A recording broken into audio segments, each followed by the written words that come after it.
नमस्कार, बहुत स्वागत है आपका। धनु राशि।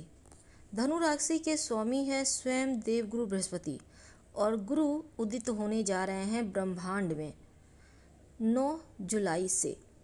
15 जुलाई को देवगुरु बृहस्पति वृषभ राशि से निकलकर मिथुन राशि में आ चुके हैं। धनु राशि आपके राशि के स्वामी भी हैं और सप्तम भाव केंद्र भाव पर स्थित हैं। लेकिन करीब 1 महीने भगवान सूर्य नारायण के द्वारा देवगुरु बृहस्पति अस्त अवस्था में थे। 6 जून को वो उदित हुए हैं, लेकिन पूर्णतया उदित 9 जुलाई से हो रहे हैं। दूसरी तरफ 13 जुलाई को शनिदेव वक्री अवस्था में आएंगे। आज हम इसी आधार पर जानेंगे कि देवगुरु बृहस्पति और शनिदेव दोनों का शुभ प्रभाव कैसे आपकी लाइफ को बदलता है। तो देखिए, देवगुरु बृहस्पति उदित होने जा रहे हैं और शुभ परिणाम आपके ऊपर तो बढ़ेगा ही। वैसे आपके ऊपर शनिदेव की ढैया भी चल रही है। तो देखिए, देवगुरु बृहस्पति कर्मों का साथ मिलेगा, यानी कि शनिदेव का भी साथ आपको मिलेगा। पर कैसे?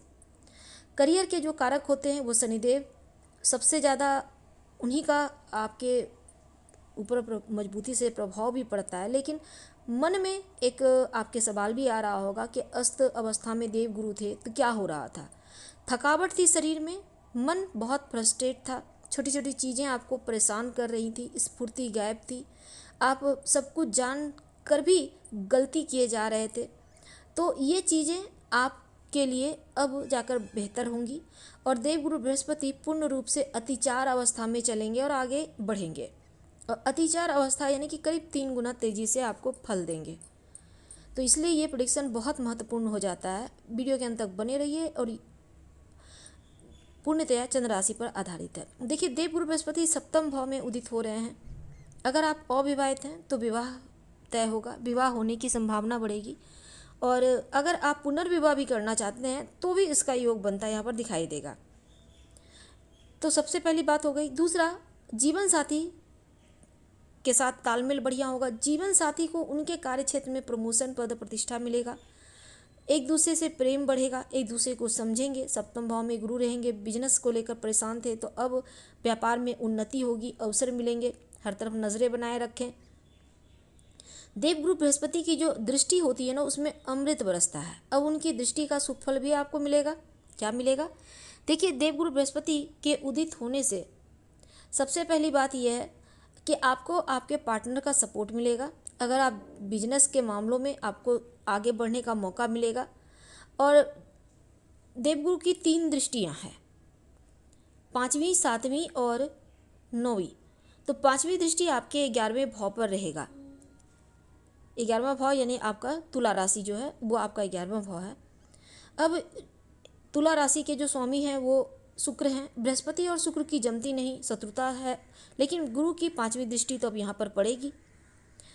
हालांकि तुला राशि में शनिदेव उच्च के होते हैं।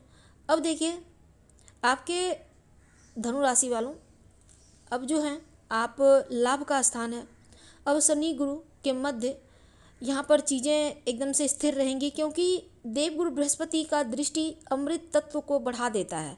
कितना भी मुश्किल ग्रह क्यों ना पैदा करे, पर देवगुरु आपकी रक्षा करते हैं और इसका ही फायदा आपको मिलेगा। अधूरे कार्य आपके पूरे होंगे और साथ ही आपको भगवान की कृपा भी बरसेगी आपके ऊपर। अब लाभ का जो एक से ज़्यादा स्रोत से लाभ आएंगे, एक से ज़्यादा स्रोत से धन आएगा, आपके काम बढ़ेंगे।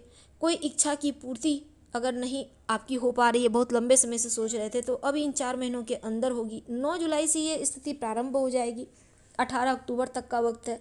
तो अगला 4 महीना अधूरी इच्छाओं को पूर्ति के लिए किसी, अब देखिए, सबसे अच्छी भविष्यवाणी ये भी होगी कि देवगुरु बृहस्पति की जो 7वीं दृष्टि है वो आपके ही घर पर है, यानी कि धनु राशि पर। अब यहाँ पर शनिदेव की 10वीं दृष्टि भी पड़ रही है। तो शनिदेव की 10वीं दृष्टि और गुरु की 7वीं दृष्टि, तो शनिदेव की दृष्टि में विष है लेकिन गुरु की दृष्टि में अमृत। अब यहाँ पर अमृत का काम करेंगे गुरु की दृष्टि, और पवित्रता यहाँ से स्टार्ट होगी। जीवंतता आ जाएगा। जो आपको टेंशन, परेशानी थी, शारीरिक समस्या चल रही थी, मन की समस्या थी, कॉन्फिडेंस लेवल कम हो गया था, कार्यों पर फोकस नहीं बना पा रहे थे, अब देखिएगा फिर से चीज़ें एकदम से बढ़िया हो जाएगी। गुरु भाग्य हैं, दोनों ग्रह का प्रभाव आपके राशि पर तो ऐसे में जो आपका राशि होता है, पहला घर होता है, वो शरीर होता है, सर होता है, सब कुछ होता है। लगभग आप कह सकते हैं ये आत्मा है। तो आत्मा अभी तक कहीं ना कहीं शनिदेव थोड़ा सा मुश्किल दे रहे थे, पर गुरु की दृष्टि आपको पूरी तरह से जीवंत कर देगा। तो गुरु और शनि दोनों की कृपा आप पर बरसेगी। इसके बाद देखिए, देवगुरु बृहस्पति की एक और दृष्टि है, और वो 9वीं दृष्टि है आपके तीसरे स्थान पर। तो तीसरा स्थान पर अब यहाँ पर क्या होगा, शनिदेव 13 जुलाई को वक्री हो जाएंगे, तब एक घर पीछे का फल देंगे। तो तीसरे स्थान पर फल देंगे, और ऊपर से देवगुरु की अमृत दृष्टि, तो तीसरा घर भी आपका एक्टिव हो जाएगा। अब देवगुरु बृहस्पति का 9वीं दृष्टि यहाँ पर रहेगा तीसरे भाव पर। तो क्या होगा, मार्केटिंग के क्षेत्र से जुड़े हैं, सेल्स आईटी फील्ड से जुड़े हैं, स्पोर्ट्स से जुड़े हैं, तो आपको लाभ मिलेगा। आपका टैलेंट बोलेगा, आपके अंदर कॉन्फिडेंस लेवल बढ़ जाएगा। कर्म भाग्य दोनों का साथ मिलना शुरू होगा, भाग्य का सपोर्ट मिलेगा, और इसके साथ ही हिम्मत बढ़ेगी, कॉन्फिडेंस बढ़ेगा। जिस कार्य को करना चाहते हैं वो पूरा होगा पूर्ण कॉन्फिडेंस के साथ। छोटे भाई बहन से जुड़कर काम करने चाहते हैं तो उसमें भी लाभ होगा। यात्राओं के योग बनेंगे, यात्रा के माध्यम से करियर के मामलों में सफलता मिलेगी। गुरु की दृष्टि है, धार्मिक यात्राओं का भी योग बनेगा। देवगुरु बृहस्पति यहाँ पर आपको धर्म कार्य की तरफ भी ले जाएंगे। आप क्या करेंगे, उपाय के तौर पर ओम ब्रीं बृहस्पति नमः इस मंत्र का खूब जप कीजिए, और शाम के समय ओम संग शनिचराय नमः का जप कीजिए, कम से कम 21 बार। हम आपसे विदा लेंगे। जानकारी अच्छी लगे तो लाइक कर, सब्सक्राइब करें, शेयर करें, कमेंट करें। धन्यवाद। हम फिर मिलेंगे।